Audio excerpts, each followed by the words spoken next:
véritablement une paix qui peut naître en cet instant. Alors oui, clairement c'est sûr, il y a une épidémie, il y a une pandémie, il y a un virus, certes invisible, mais qui fait tant parler de lui. Mais j'aimerais vous dire, frères et sœurs, alors bien sûr suivez les recommandations sanitaires, on est d'accord, mais je vous en prie, ne laissez pas la peur entrer dans votre cœur. Ne laissez pas le trouble, l'inquiétude, et puis toutes ces choses vous ronger de l'intérieur, parce que véritablement, notre paix n'est pas dans les événements du monde. Et ne mettez pas votre paix dans les événements du monde. Notre paix est dans une personne, dans la parole d'une personne. Cette personne, c'est Jésus.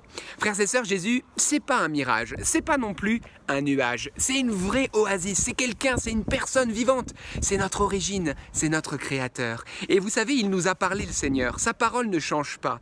Il nous a parlé il y a 2000 ans, et il nous parle pas seulement dans les moments de joie, il nous parle aussi dans les moments de détresse, de trouble, comme aujourd'hui. Et vous savez ce qu'il nous dit dans Jean 16, versets 32-33, et j'aimerais qu'on se commémore, en fait, cette parole. Il a dit, voici que l'heure vient, et elle est déjà venue, où vous serez chacun dispersés chez soi.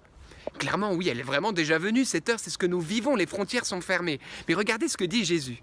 Il déclare, je vous ai dit cela pour que vous ayez en moi la paix. Il n'a pas dit la peur, mais la paix. Frères et sœurs, nous qui sommes chrétiens, notre paix est en lui et il est là, le Seigneur. Et ensuite, il a dit, oui, dans le monde, vous avez à souffrir, mais gardez courage, car moi, j'ai bel et bien vaincu le monde. Frères et sœurs, Jésus a vaincu ce virus. Jésus a vaincu cette pandémie. Jésus a vaincu aussi cet esprit de peur qui vient entrer dans nos foyers.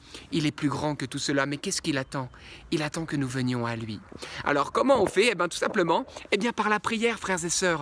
Crions vers lui, demandons-lui son aide, réveillons-le alors que les vagues nous submergent et il va venir faire taire cela. Il a besoin de la prière de son peuple. Alors c'est le moment, frères et sœurs, que nous chrétiens, nous nous réveillons, que nous chrétiens, nous soyons des foyers d'espérance pour ce monde qui attend une parole